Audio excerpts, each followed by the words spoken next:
So tell us a little bit about yourself and what position you're running for and all that Okay. good stuff. Okay. I'm running as for re-election as board commissioner at large, position 7 for North County Regional Fire Authority, which now includes Arlington and Arlington Heights, as well as what was, our area before, which includes Stanwood and Warren Beach and other parts of the North County. Uh, there are 2 at-large positions. They're both up this election cycle. In the future, they'll be more staggered. There'll be a lot of positions staggered, but we had to realign the board, went from 9 members down to 7 members. And Okay. with 3 new positions, or excuse me, 2 new positions in Arlington, as well as, like I said, 2 at-large positions. So anyway, I am 71 years old. I've been married 43 years. I raised 2 children. I lost my daughter last December to cancer, and we're raising our 12-year-old grandson. So I'm getting ready to trick or treat tomorrow night with costume, and that's okay. That's all good. It's all good. He's a 6th grader, but I've been a financial advisor for 46 years. I have 20 years of elected experience. I did 4 years in the legislature, 3 years on the Mount Vernon School Board, 8 years as a councilman on the Stanwood City Council, and I've just spent 5 years as a fire commissioner. So I added that up, and that's 20. Plus, I had been a reservist for 17 years with Federal Emergency Management Agency, a disaster recovery reservist, where I would normally take 1 month off a year from my financial advisor job and go out to mostly hurricanes, but other floods and other different events around the whole country to help with disaster recovery. I've probably walked through, I don't know how many thousand flood damaged homes around the country, that I would almost put myself up against anybody else in Snohomish County over whether they have walked through as many flood damaged homes as I have. Wow. Well known down on the coast, so, and Florida, so including Florida, I should say. I was one of the 5 original commissioners here that got together behind Chief Cermak to build our brand new fire training center that's just off Interstate 5 on the 300th exit there. That is a huge leap forward, because it not only will allow for better training of our own firefighters, but it's got the capacity to train a lot of other firefighters in Snohomish County and ultimately Skagit, Whatcom, Island, even San Juan County.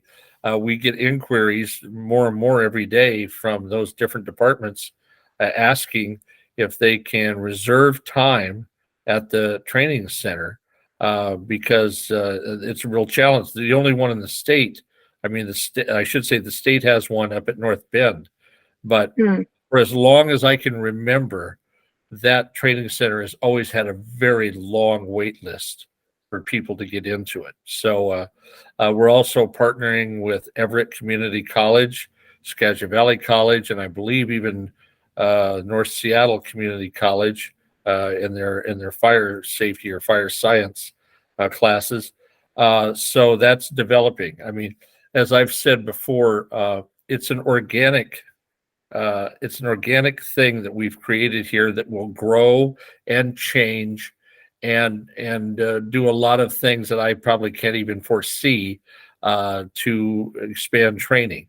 We've even had inquiries from police departments, but we bought it with the intention of it being a fire training center. And I'm not against police utilizing it to some degree if that could be worked on, but I think it's better. It'd be better if they could try to find an entity that could maybe build some property right next to our center and expand it to suit their special kind of training, which is very different than paramedics and our firefighters. But nevertheless, I support all first responder training, efforts, but priority at our training center is going to be for firefighters. Right. And and like I said, I think that's a crown jewel of our accomplishments last 5 years. We've also, as we've expanded into the Arlington area, or now I should say taken over Arlington, we are planning, additional stations. We have purchased additional fire apparatus. You're supposed to use the word apparatus instead of truck, but uh, it's the idea is that we believe, and I believe that modern up-to-date equipment is critical not only to our public safety but to our firefighters. I mean, our firefighters don't need to be wrenching their back or getting in dangerous situation because the equipment they have is not functioning well or not functioning at all. And so, and of course, 85% of our calls are medical calls. But nevertheless, I'm just saying that emergency vehicles and how they're equipped is critical to how they perform their job. And something as simple, I learned years ago, there were a bunch of paramedics up in Skagit County who were wrenching their backs all the time. And I came to find out that they didn't have hydraulic powered lifts for that. They had to physically lift people up into the trucks or things like that. And that sold it for me right there, that if it's involving paramed response and you have to have equipment for lifting people or rolling them out of the house or whatever, that we've got to provide that to our crews and ultimately to the public for everyone's safety. My wife fell and broke her arm a couple months ago, went into shock, and the crews showed up here at my house and had to put her in a special chair to take her out of the house and everything. But once again, they had that special chair to do it. They didn't just try to handle her, getting out of the house. And it was very professional, very safe, and just a good example of the kind of equipment that you need to make sure that you have. Another thing that we're doing is we've expanded our capacity for commercial fire inspections better. That there was a long time argument with the city of Arlington about that. It lasted over a year, but we got that resolved, and I think Arlington is going to be much better off to have more professional fire inspectors doing those commercial inspections, and I think that's a step in the right direction. It really is. So, like I said, our firefighters, I think, are well trained, but they always need constant training. There's always, with technology and medicine, there's always changes to things that can be done and improved, and we're trying to be on top of that. We're also working on our community efforts to get out to chronic patients who normally call 911 way more than they should be. And we have to respond. If it's a 911 call, we have to respond. But if we can work with certain people with chronic conditions to find them a better way to tend to that chronic condition, it's better for them and it's better for our system because everybody can't be, if people fall out of bed and need help getting up, they should call us. But that shouldn't happen repeatedly or every night or things like that. And we've had incidences like that. Also, there's a phrase called wall time, and this refers to the turnaround time at the ER when our crews take a patient in to the ER to deliver them and be released. Now, so-called wall time normally, and I don't know where that phrase comes from. Maybe it's firefighters leaning against the wall or something, but right. The idea is that, turnaround time should be 10 to 20 minutes where they roll in, hand the patient over to the staff at the hospital and leave and resume their routines or, follow up on a new call or anything. But we've had times over the last year down at Providence, wall time a few times hit 4 hours. And that's a crisis. Wow. that's a crisis. I mean, it wasn't our fault, but the point was, if we've got crews who are trapped at Providence for up to 4 hours, they're out of circulation, and other Mhm. 911 calls are coming in. So our mutual aid agreements kick in to all our neighboring stations, and not just stations, but fire departments, other departments, to say, Mhm. hey, we got calls coming in and we can't cover it. And can you cover it? And so that's, thank God for mutual assistance agreements, but they're really not supposed to be working that way. I mean, we staff, Right. every single call is recorded. We staff according to all this data of, peak times and averages and all this. And you've got to be on top of that, and you can't throw a monkey wrench in that by having a wall time at an ER, exceed that Mhm. 10 or 20 minutes, and So so things that let me let me ask this question. I think in terms of all of this information is so great to have for a community member who might not know otherwise. How does things like wall time and mutual assistance affect, taxpayers? Like if people are thinking, oh, should I, vote for this levy, or should I agree to do one thing or another to right. support the fire department? How do those things impact Well, cost? that's a fair question. Uh, we have been very thankful to the voters and taxpayers of North County that have supported our levy requests to hire additional paramedics, to staff these ambulance crews more robustly and all that. But where wall time or wall time, well, wall time is one example. Uh, if we if another department next to us in our vicinity is jammed up and they can't seem to reply, to 911 calls, and the call gets relayed out to us, and we're available, then we're going to go out and do it. But then we're going into another. If it's another fire area, it's not North County, you know, area. It's some other area outside of North County, and we do have this happen all the time. We go out there, we respond, we take care of it. Now, Mhm.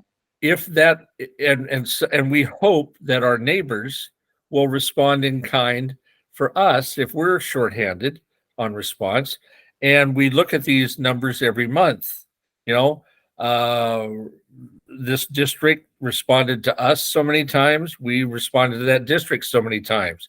Well, if it's about even, we're not going to get all uptight about it. We're going to say, well, that's the way it's supposed to work. You know, Mhm. but there are times that neighboring uh, districts that don't have the resources we do don't respond nearly as much to their calls. And we end up going over there way more than they come to us. And Mm, that is an issue where I think we are being made to subsidize their taxpayers, I because see. our taxpayers bought and paid for all the training equipment and personnel and everything else like Yes. that. And all of a sudden we're answering calls outside of our district. And Right. And the other what district, is you know, what is something that you in your position or role could do to almost like advocate for us as the taxpayers being like, oh, just because we voted to make sure our department was really great and ready doesn't mean we should be bleeding into your area so much. well, I mean, I don't I don't want to get into public shaming of other Right. districts, but and I'm really glad that we're staffed to do the response. But uh, as chairman of the board, I mean, I've been very tough with some outside districts over their foot dragging on some of this, who say that they Mhm. would like us to pick up the slack for them. And when it's over and above one or two, I mean, they need to pay us. They need to pay us our fair cost of what our services are. And those, you Mhm. can determine those by a lot of different factors. But the point is, uh, we can't give this away. If if Right. a service to a neighboring district, if they specifically ask for a service that they don't provide, and we say that the cost of that service is, I'm just making this up, $300,000, and they say, well, we don't want to pay you that. We only want to pay you 150. Well, there are laws in this state about taxpayers in one district being forced to subsidize taxpayers in another district. And that's Mhm. because we have to say, well, if you can't pay us the fair rate for the service that you need, you either, number one, have to find it somewhere else at the rate you're willing to pay, or we have to terminate that service. That's the Mhm. that's the nuclear option, where we just say we have to give you plenty of notice so you have time to try to find an alternative, but we have to say we're going to cut off service to an outside entity if they Mhm. don't pay us properly, because I can't go to the taxpayers and ask them for tax increases or levies or anything else and say, oh, well, by the way, we're subsidizing this neighboring district by the tune of, one or $200,000 a year, because they'd be, Mhm. wait a minute, why are you taxing me to pay them, and they're Right. not willing to raise taxes on their own people? And I mean, I'm just saying that's something that's very real. If you want to now, you're very young compared to me, and maybe you will see in 20 or 30 years, I don't know, you will see more and more mergers throughout the county of fire districts. I mean, maybe at some point in the future, and I'm not talking way out, but I mean, maybe there'll be a Snohomish Metro Fire, and it'll just cover Mhm. the whole county, or it'll Right. be everything north of Marysville. Every single district north of Marysville will be North Metro or something, and then you'll have like Mhm. Everett and Marysville, and then already the South County Fire District or Fire Authority, they're 250,000 people. I mean, we're talking Mill Creek, Edmonds, and all that. I mean, they do a great job, but there's an example of a large metro area that's 5 times our size. I Mhm. mean, we're 45 to 50,000 people, which in a very large area, and I think that's pretty impressive for this size, because we're collectively bigger than Arlington or Stanwood, because like we include both and all the areas in Yeah. between, plus the tribal areas.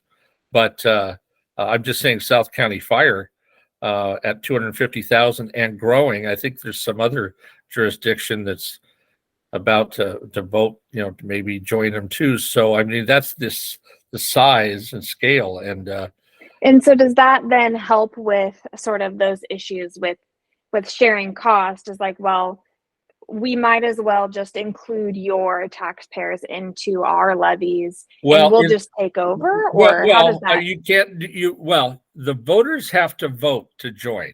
So Right. if they don't want to vote to join, that's one thing. But then once you get in the fire district, then you have the uniform taxing rate. At least Mhm. everybody pay. They may have different values on their houses, but the per thousand rate is going to be Right. uniform across Well, that and district. I love this conversation because I also interviewed the two that are running for reelection, and then obviously election for the assessor's position. Uh-huh. And so and it was just very interesting to hear kind of how even these levies also impact the work that they do. And so one of them was explaining fire levies and things like that. And so to hear you bring that up, I hope that folks will listen to both and be able to make those connections. And if they didn't know that piece of things, that now they Right. do and they're more informed. And when I look at the breakdown on my property tax statement from Snohomish County, North County Fire, is substantial. I mean, it's Right. not as much as a school district, and it's not as much as the state of Washington, but it's still a sizable assessment there. But I choose to live in this area, and I gladly pay my taxes to support that, not only for the fire protection, but more importantly, is the medical response. I'm just saying that, 85% of the calls, like I mentioned, are medical response. So you don't want to shortchange that. And Right. and you want your own district to provide that, make it as robust as possible, and not rely on mutual aid agreements of neighboring entities, Right. or possibly, I guess it's possible for a district to just not buy services from a neighboring district, but that gets real iffy. I don't think Right, for you know, sure. I want to be a resident of a district like that. Yeah, Never for pass sure. a levy for, especially EMS, emergency medical services. Right. I mean, that's literally life and death. So Right. And you are not running unopposed, correct? You have someone who is running against there's you. there's someone from Arlington who's running. I don't know anything about him other than what I read in the voters pamphlet, Okay. and all I can say about him is that he has zero previous elected experience with anything. I guess I think he's been on citizen committees, but nothing Okay. electoral.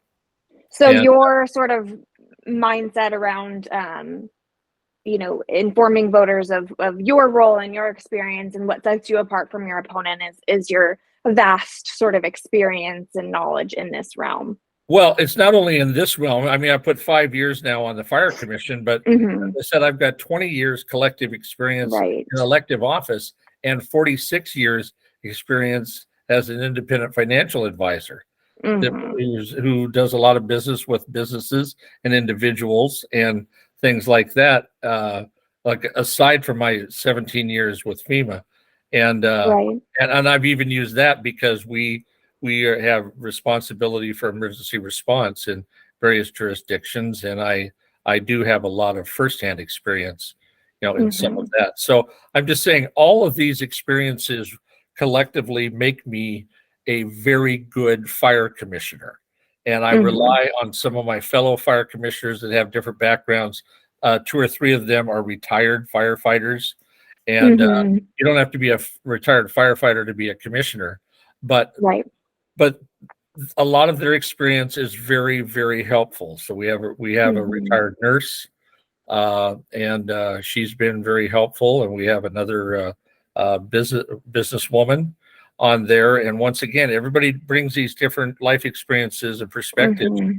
but it's been very gratifying. I mean, unfortunately, the press or something treats fire commissioner races sometimes almost like Dike District commissioner races, and I'm not sure I'm Hmm. being fair to Dike District commissioners, but uh, it's a very important job, and you don't Hmm. just rubber stamp it.